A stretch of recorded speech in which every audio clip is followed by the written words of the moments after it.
ونعوذ بالله من شرور أنفسنا ومن سيئات أعمالنا من يهده الله فلا مضل له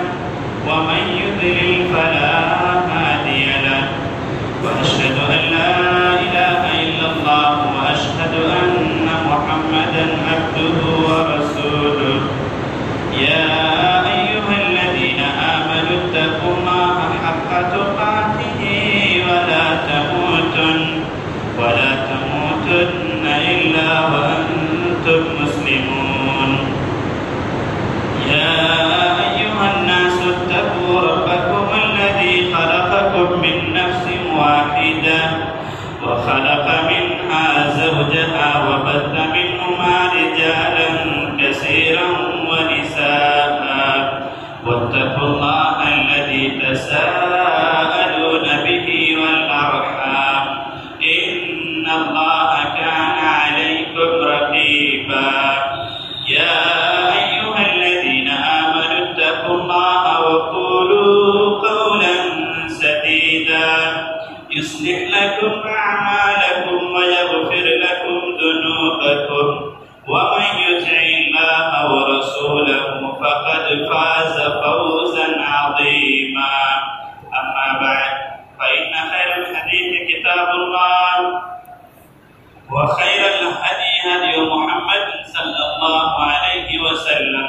وشر الأمور محدثاتها وكل محدثة بدعة وكل بدعة ضلالة وكل ضلالة في النار قال الله تبارك وتعالى في القرآن المجيد أعوذ بالله من الشيطان الرجيم إنك ميت وإنهم ميتون حاضرین جماع ہر قسم کی بڑائی بزرگی اللہ رب العالمین کے لیے ہے بعد درود و سلام اللہ کی تمام نبیوں پر خصوص محمد رسول اللہ صلی اللہ علیہ وسلم پر آج کے خطبہ جمعہ کے لیے جو موضوع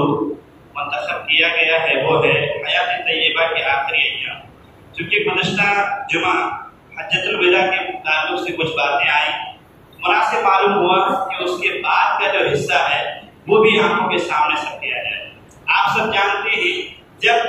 اللہ کے نبی صلی اللہ علیہ وسلم کو جس مقصد کے لیے مبعوث کیا گیا تھا وہ مقصد جب پورا ہو گیا یعنی دعوت دین مکمل ہو گئی عرب کے اندر دین اسلام کا غلبہ ہو گیا تو اللہ کے نبی صلی اللہ علیہ وسلم کے اقوال و افعال سے اللہ کے نبی صلی اللہ علیہ وسلم کے گفتار و کردار سے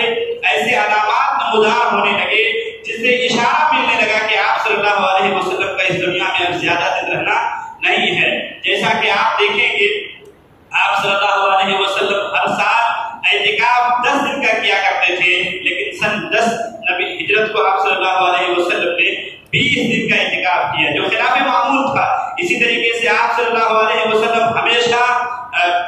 قرآن ہر رمضان کو ایک ہی مرتبہ دو کیا کرتے تھے حضرت جبرائیل علیہ السلام کے پاس لیکن اس سال یعنی 10 ہجری کو آپ صلی اللہ علیہ وسلم نے 2 مرتبہ حضرت جبرائیل علیہ السلام کو قرآن پڑھ کر سنایا اور اسی طریقے سے آپ صلی اللہ علیہ وسلم کی زندگی سے دعوت کے تمام شعبے کمپلیٹ ہو چکے تھے صرف آپ صلی اللہ علیہ وسلم نے اولاً حج کا طریقہ نہیں سکھلایا تھا جس کے لیے آپ صلی اللہ علیہ وسلم نے حج کا بھی ارادہ کیا چنانچہ جب حج کا ارادہ کیا تو سفر حج کے اندر آپ صلی اللہ علیہ وسلم کے عمل سے اور آپ صلی اللہ علیہ وسلم کے اس سفر میں بہت ساری ایسی باتیں صحابہ کرام نے سنا بہت سارے ایسے واقعات اور حادثات پیش آئے جس سے اشارہ مل گیا کہ آپ صلی اللہ علیہ وسلم کا اس دنیا میں اب رہنا بالکل ناممکن کے برابر ہو گیا ہے اور آپ کی وفات بالکل قریب آ چکی ہے جیسے حجۃ الوداع کے خطبے میں آپ صلی اللہ علیہ وسلم نے سب سے پہلے فرمایا یا ایھا الناس قولوا اے لوگوں میری بات کو سنو فإنی لا أدری لألقاکم بعد یوم ھذا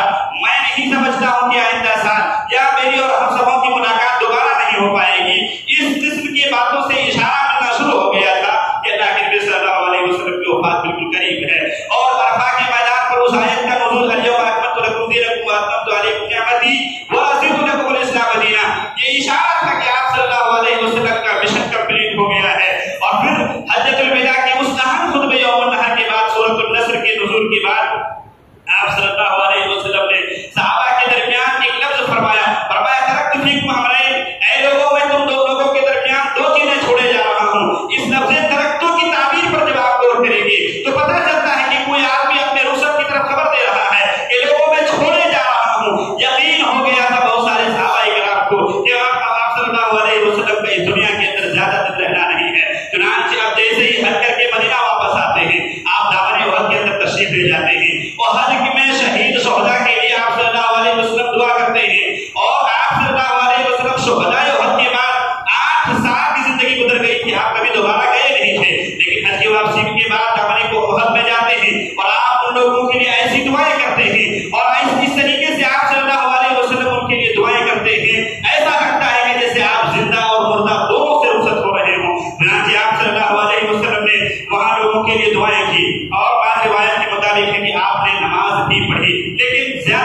صحابہ کے تعلق سے علماء قائل ہیں. اس کے بعد دامن احد سے واپس آئے اور واپس آنے کے بعد آپ ممبر رسول پر فروکش ہوتے ہیں, ممبر رسول پر نمودار ہوتے ہیں اور صحابہ کرام کے درمیان جو خطبہ دیتے ہیں آپ کہتے ہیں انی فضل لکم وانا شہید علیکم وانی واللہ لانظر الی حوض الان. اے لوگوں میں تم سبوں کا پیش رو ہوں, میں تم سبوں کا امام ہوں, لوگوں یاد رکھو میں تم سبوں کے اوپر گواہ بھی ہوں اور میں اپنے حوض کوثر کو اپنے منزل کو دیکھ رہا ہوں. آپ صلی اللہ علیہ وسلم کو اس طریقے سے کہنا. اور آگے اسی روایت میں آپ نے فرمایا وانی اوتیت مفاتیح خزائن الارض او مفاتیح الارض, میں زمین کی کنجیاں اور زمین کے خزانے سے نوازا گیا ہوں. آپ صلی اللہ علیہ وسلم جب اس طریقے سے فرماتے گئے اور اس میں آپ نے کہا واللہ انی ما اخاف علیکم ان تشرکوا بی, میں تم لوگوں کے تعلق سے اس مسئلے کو لے کر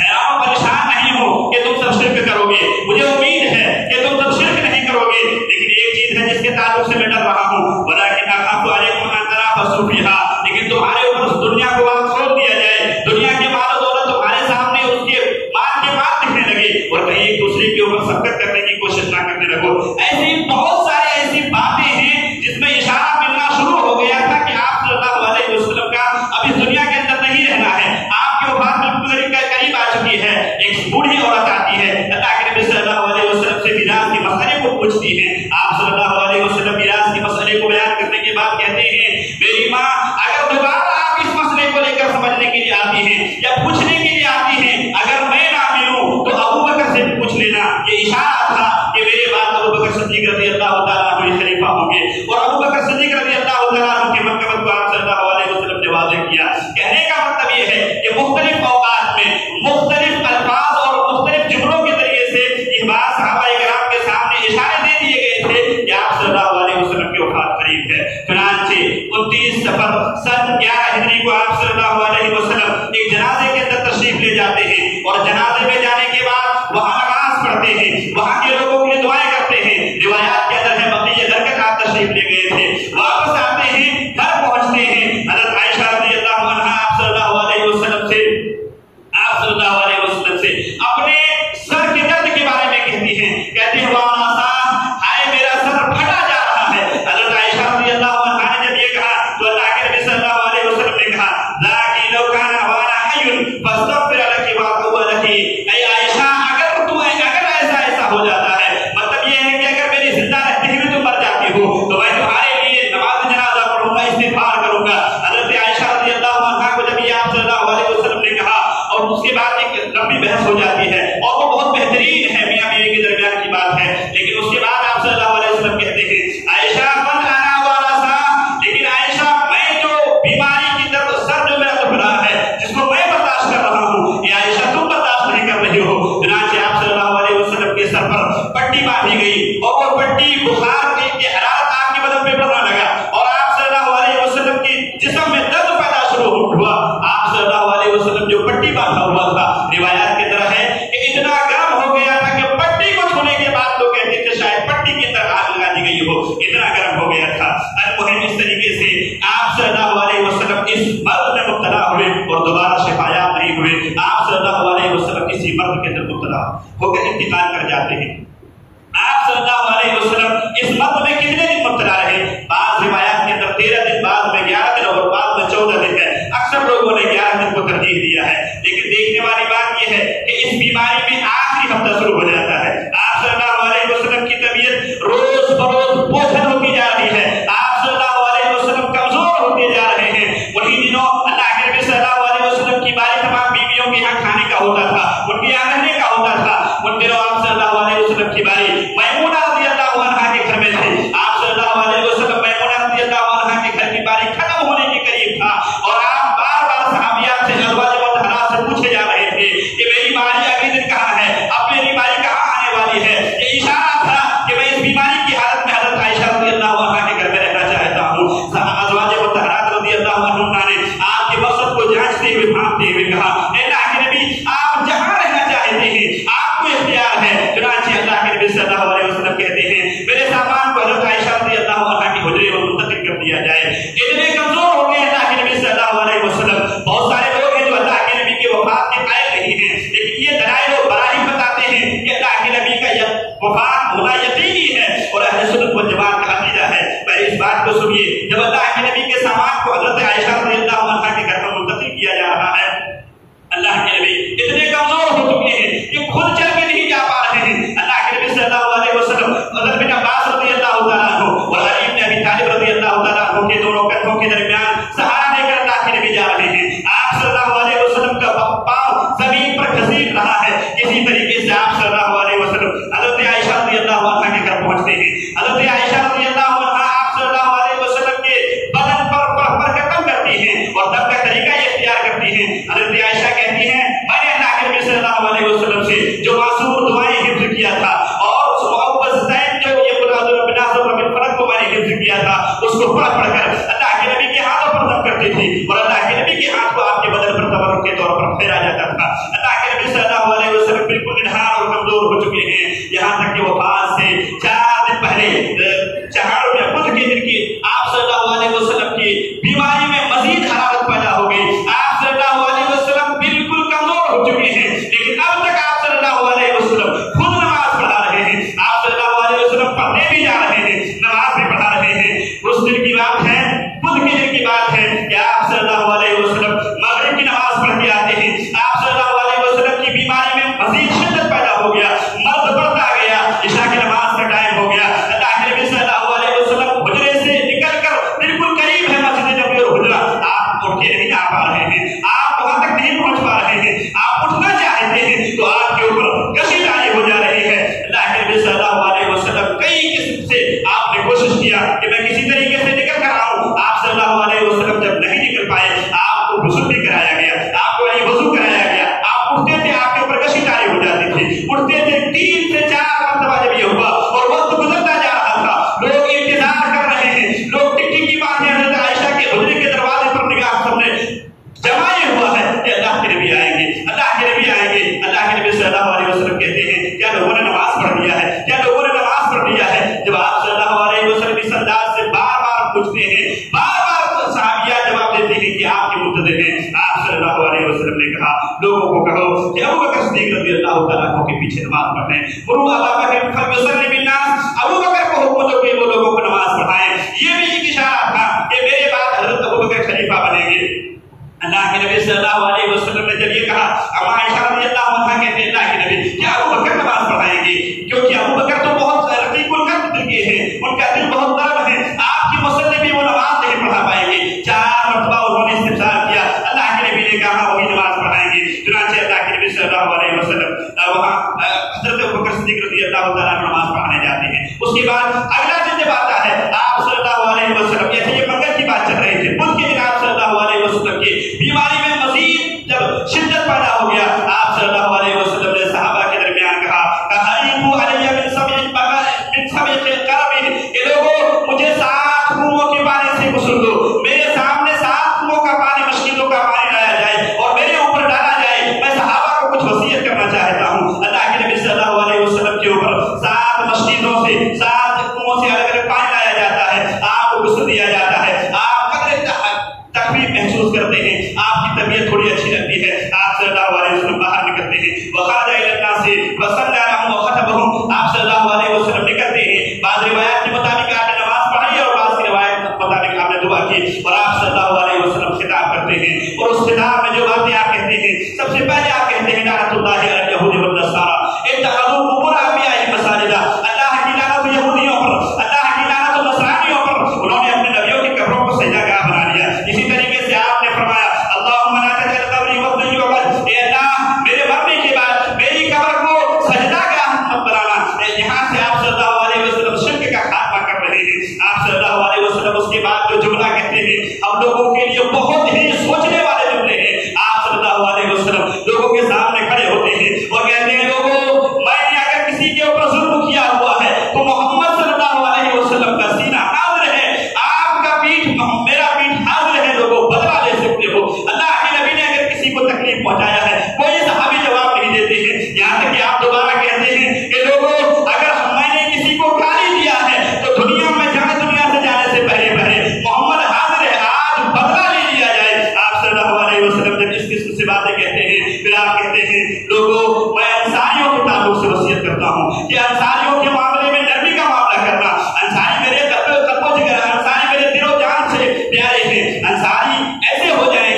دین بڑھتا جائے گا، مسلمانوں کی تعداد میں اضافہ ہوتا جائے گا، انصاری گھٹتے جائیں گے، لہٰذا انصاریوں کے ساتھ نرمی کا معاملہ کرنا۔ اس کے بعد آپ صلی اللہ علیہ وسلم نے کہا، اب جو بات آپ صلی اللہ علیہ وسلم نے کہا، اللہ تعالیٰ نے ایک بندے کو، آپ اپنی جانب کہہ رہے ہیں لیکن اشارہ دے رہے ہیں، اللہ تعالیٰ نے ایک بندے کو اختیار دیا کہ دنیا میں سے چاہے دنیا کی زیب و زینت، دنیا کی چمک دمک کو اختیار کرنا چاہے تو اختیار کر لے، یا اللہ کے پاس جو ہے اختیار کرنا چاہتا تو اختیار کر لے۔ اس بندے نے آخرت کو اللہ کے پاس کی چیز کو ترجیح دیا۔ یہ کہنا تھا کہ حضرت ابوبکر صدیق رضی اللہ تعالیٰ عنہ یہ سن کر رونے لگے۔ ابو سعید خدری رضی اللہ تعالیٰ عنہ کہتے ہیں جب یہ آپ حضرت ابوبکر صدیق رضی اللہ تعالیٰ عنہ رونے لگے اور کہنے لگے فَضَيْنَاكَ بِآبَائِنَا وَأُمَّهَاتِنَا، اے اللہ کے نبی صلی اللہ علیہ وسلم میرے ماں باپ آپ پر قربان ہوں، فَعَجِبْنَا لَهُ،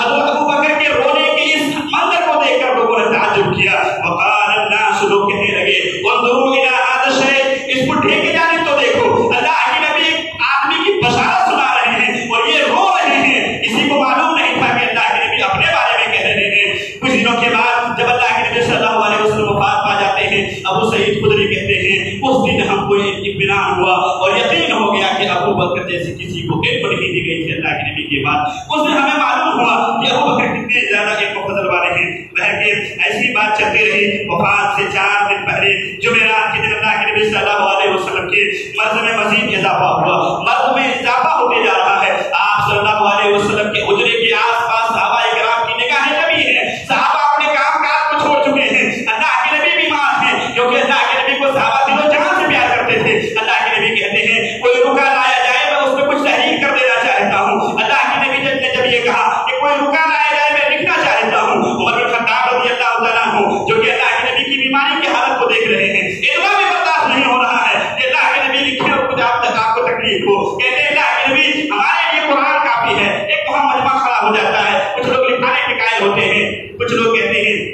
کہ نہ لکھنے دیا جائے۔ المہم یہیں پر بات آگے رکتی ہے کہ اللہ کے نبی صلی اللہ علیہ وسلم نے صحابہ کے اس منظر کو دیکھا اور صحابہ سے کہا آپ لوگ میرے حجرے سے نکل جاؤ، آپ لوگ میرے حجرے سے نکل جاؤ۔ چنانچہ صحابہ کرام حجرے سے نکلے، پھر آپ صلی اللہ علیہ وسلم کو ذرا اچھا لگا تو آپ صلی اللہ علیہ وسلم نے صحابہ کی جماعت کو بلایا اور آپ صلی اللہ علیہ وسلم نے جو نصیحتیں کی پھر نصیحت کی، اور کچھ روایتوں کے اندر 5 نصیحتیں ہیں اور کچھ میں 3 کا ذکر ہے، جس میں سر فہرست یہ ہے آپ نے کہا جزیرۃ العرب سے یہود و نصارہ کو نکال دینا، یہود و نصارہ کو جزیرۃ العرب کے اندر رہنے نہیں دینا۔ پھر اسی طریقے سے کہا لوگوں میں وفود کی بہت بہترین طریقے سے نوازش کرتا تھا، لہٰذا وفود آئیں گے تو ان کی تو قدر دانی کرنا، ان کی میزبانی اچھے انداز سے کرنا۔ اسی طریقے سے آپ صلی اللہ علیہ وسلم نے کہا لوگوں نماز نہیں چھوڑنا، 5 وقت کی نماز اللہ نے تم لوگوں کے اوپر فرض کیا ہے، اس کو چھوڑنا نہیں۔ اس کے بعد آپ صلی اللہ علیہ وسلم کہتے ہیں ترکت فیکم امرین لن تضلوا بعد ما تمسکتم بہما کتاب اللہ و سنتی، لوگوں 2 چیزیں چھوڑے جا رہا ہوں، چھوڑنا نہیں، چھوڑو گے تو گمراہ ہو جاؤ گے۔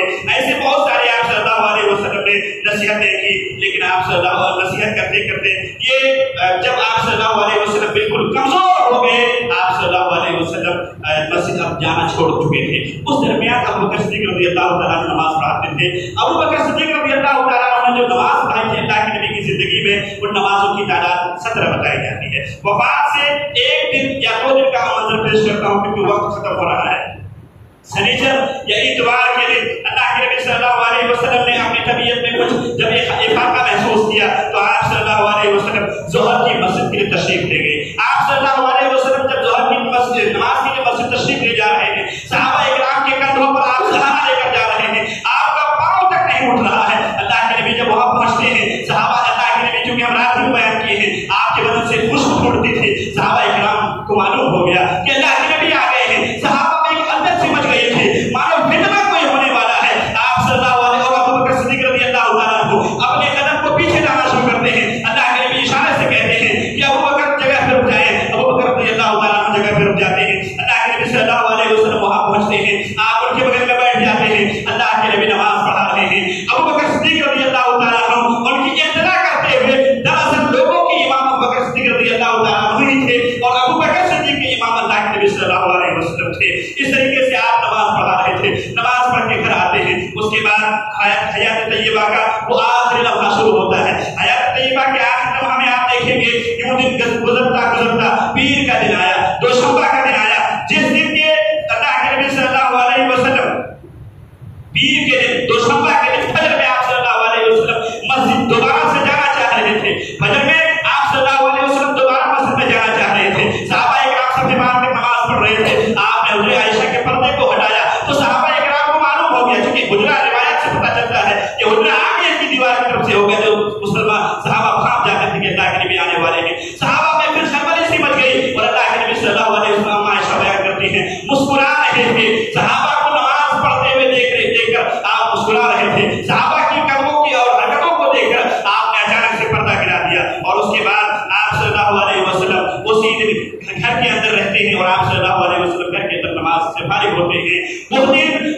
آخری دن جو آپ صلی اللہ علیہ وسلم کا تھا، چاش کا وقت شروع ہوتا ہے، دھیرے دھیرے سورج بلند ہو رہا ہوتا ہے اور آپ صلی اللہ علیہ وسلم اپنی موت سے بالکل قریب ہو رہے ہوتے ہیں. آخری دن ہے، آپ صلی اللہ علیہ وسلم اپنی لاڈلی بیٹی حضرت فاطمہ رضی اللہ عنہا کو بلواتے ہیں. حضرت فاطمہ رضی اللہ تعالیٰ عنہ آتی ہیں، آپ صلی اللہ علیہ وسلم ان کے کان میں سرگوشی کرتے ہیں. اللہ کے نبی صلی اللہ علیہ وسلم کچھ کہتے ہیں، حضرت فاطمہ رضی اللہ عنہا رونے لگتی ہیں. آپ صلی اللہ علیہ وسلم نے جب دیکھا کہ حضرت فاطمہ رو رہی ہیں، آپ صلی اللہ علیہ وسلم نے دوبارہ بلایا اور ان کی کان میں سرگوشی کیا اور پھر جب وہ اٹھی حضرت فاطمہ تو ہنسنے لگی. اما عائشہ رضی اللہ عنہا کہتی ہیں کہ اللہ کے نبی نے تم کو بلایا، ایک مرتبہ تم رونے لگی تھی، دوسری مرتبہ میں ہنسنے لگی تھی، بات کیا ہے؟ اما عائشہ رضی اللہ عنہا کو حضرت فاطمہ نے اس موقع پر نہیں بتایا، کہا یہ راز کی بات ہے. حضرت عائشہ رضی اللہ عنہا کو یہ بات وفات کی بات بتایا تھا حضرت عائشہ رضی اللہ عنہا کو. بہرکہ آپ صلی اللہ علیہ وسلم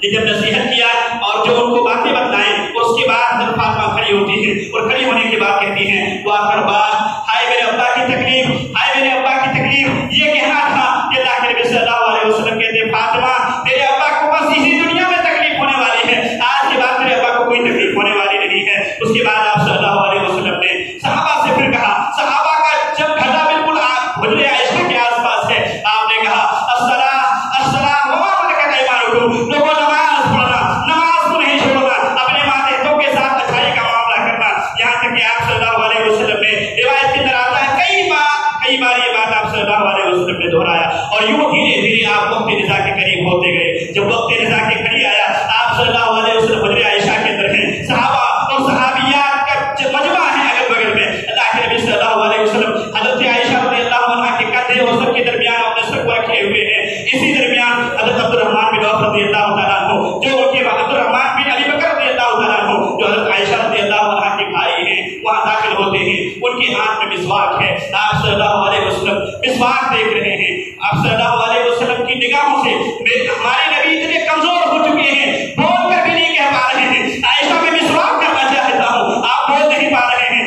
حضرت عائشہ پہچان گئی، میاں بیوی ہوتے ہیں، سارا کچھ پہچان لیا. حضرت عائشہ نے پہچانا یہ اللہ کے نبی مسواک کرنا چاہتے ہیں. آپ نے کہا کیا مسواک کرنا چاہتے ہیں؟ کہاں میں مسواک کرنا چاہتا ہوں. عبد الرحمن بن عوف کے ہاتھ سے مسواک دیا گیا. اللہ کے نبی صلی اللہ علیہ وسلم اتنے مضبوط تھے نبوت کے دنوں میں کہ آپ رکانا جیسے بادشاہ کو پٹک دیا کرتے تھے، لیکن اس وقت اتنے کمزور ہو چکے ہیں کہ اللہ کے نبی تازے مسواک کو اپنے دانتوں سے چبا نہیں پا رہے ہیں. حضرت عائشہ رضی اللہ عنہا کہتی ہے میں وہ خوش نصیب بیوی ہوں جن کے لعاب کو اللہ کے نبی نے آخری دنوں میں بھی اپنے لعاب سے ملایا. چنانچہ حضرت عائشہ رضی اللہ عنہا اس مسواک کو اپنے دانت سے چباتی ہیں، تاریخ کر دیتی ہیں اور اللہ کے نبی صلی اللہ علیہ وسلم کو دیا جاتا ہے. آپ صلی اللہ علیہ وسلم مسواک کر رہے ہیں. اشارہ ہے لوگوں اس دنیا میں بھی جب کوئی آدمی مرنے لگتا ہو، آخری وقتوں میں جہاں کروا کی ترتیب کرتے ہیں وہاں مسواک بھی کرنا چاہیے کیونکہ اللہ سے ملاقات کرنے جا رہا ہوتا ہے. کہ آپ صلی اللہ علیہ وسلم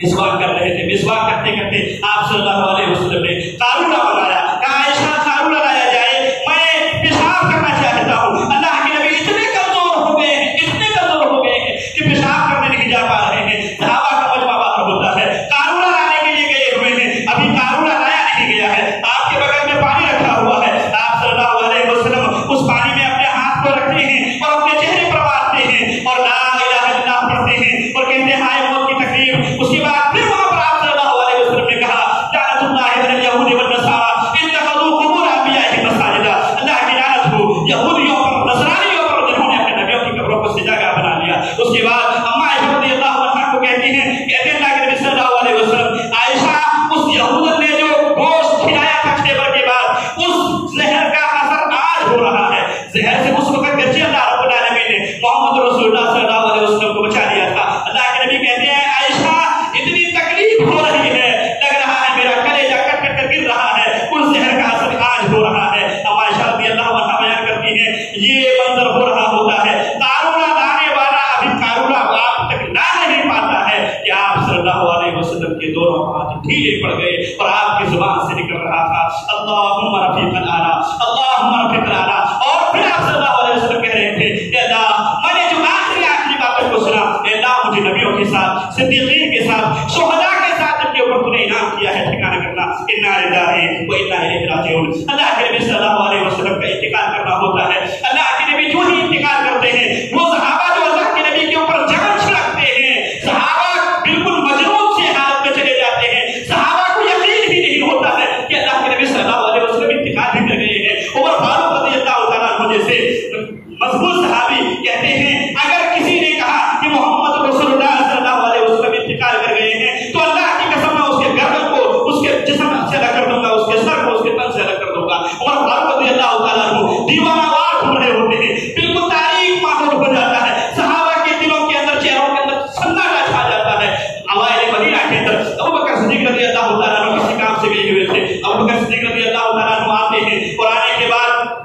سیدھے حجرے عائشہ میں جاتے ہیں. آپ صلی اللہ علیہ وسلم یمنی چادر اوڑھے ہوئے تھے. آپ کی چادر کو چہرے سے ہٹایا, آپ صلی اللہ علیہ وسلم کو بوسہ دیا. بوسہ دینے کے بعد آپ لوگوں کے مجمع میں آتے ہیں اور کہتے ہیں یاد رکھو جو تم میں کا آدمی محمد صلی اللہ علیہ وسلم کی عبادت کرتا تھا, یاد رکھو محمد صلی اللہ علیہ وسلم قد بات مر چکے ہیں, اور جو اللہ کی عبادت کرتا تھا وہ اللہ کبھی مرنے والا نہیں ہے. اس کے بعد سورہ آل عمران کی اس آیت کی تلاوت کیا, وما محمد الا رسول قد خلت من قبله الرسل افإن مات او قتل انقلبتم على اعقابكم ومن ينقلب على عقبيه فلن يضر الله شيئا وسيجزي الله الشاكرين. جب اس آیت کو پڑھا عمر فاروق رضی اللہ تعالیٰ عنہ اور عبداللہ بن عباس رضی اللہ تعالیٰ عنہ کہتے ہیں اس آیت کو تمام صحابہ نے پڑھا تھا, لیکن اس آیت کو سنتے ہی تمام صحابہ میں سناٹا چھا گیا. عمر فاروق کہتے ہیں کئی بار میں نے اس آیت کو پڑھا تھا, لیکن ایسا لگا کہ اس آیت کا نزول ابھی ہوا, اور اس کے بعد صحابہ کرام کے اندر سناٹا چھا گیا. لیکن وہ دن کتنا خطرناک تھا, وہ پورا ہے آپ صلی اللہ علیہ وسلم کا لاش مبارک اسی حجرے کے اندر رہتا ہے, اور کون خلیفہ بنے گے وہ بات آتی ہے. پھر اتفاق ابو بکر پر کر لیا جاتا ہے. اگلے صبح آپ صلی اللہ علیہ وسلم کو علی بن ابی طالب, فضل بن عباس اور عبداللہ بن عباس کے دونوں بیٹے اور بھی دیگر تمام صحابہ کرام رضی اللہ عنہم جن میں اسامہ بن زید بھی ہوتے ہیں غسل دیا جاتا ہے. آپ صلی اللہ علیہ وسلم کو اسی حجرے کے اندر جہاں وفات آپ پائے تھے وہیں آپ کو دفن کیا جاتا ہے. جنازے کی نماز جماعت کے ساتھ ہی ہوتی ہے, کیونکہ نبی کی جنازے کی نماز جماعت کے ساتھ اس ہوتی ہے. 10 آدمی نے پڑھ کر ایک ایک کر کے جنازہ 10 آدمی مل کر پڑھے, جن کا شروعات بنو ہاشم کی طرف سے کیا گیا تھا. پھر مہاجرین نے پڑھا, پھر انصار نے پڑھا, پھر عورتوں نے پڑھا, پھر بچوں نے پڑھا, اور اس طریقے سے آپ صلی اللہ علیہ وسلم کو بغلی قبر کے اندر دفن کر دیا گیا. یہ تھا آپ صلی اللہ علیہ وسلم کی آخری وہ ایام. ہم لوگوں کے لیے اس میں کیا عبرتیں ہیں؟ یہ موضوع اتنا حساس ہے, ہم سیرت نہیں پڑھتے ہیں. اگر ان باتوں کو ہم نے پڑھا, یاد رکھے دین کہاں پر شروع کر دیتا ہے. نبی کی بات پڑھیں, تعلق سے سیرت کی کتابوں کو پڑھیں. کیا آج آپ کو اپنے نبی سے محبت نہیں ہو گئی ہوگی؟ اگر ہو گئی ہے محبت رسول کو تازگی بخشنے کے لیے نمازوں کو مت چھوڑیے, کیونکہ آپ نے اس مرض الموت میں جتنی نصیحتیں کی ان میں سب سے زیادہ نماز سے تعلق سے وصیت کی. لیکن ہم ہیں مسلمان کہ ہم نماز نہیں پڑھتے ہیں. اللہ رب العالمین سے دعا کرتے ہیں, اللہ رب العالمین ہم تمام لوگوں کو صحیح معنوں میں مسلمان بن کر اللہ کے نبی صلی اللہ علیہ وسلم کی وفات کو وفات مانتے ہوئے کہ آپ اس دنیا سے چلے گئے, ہمارے عقیدے کی مضبوطی کے ساتھ دنیا میں باقی رکھ. آمین. وآخر دعوانا الحمد للہ رب العالمین.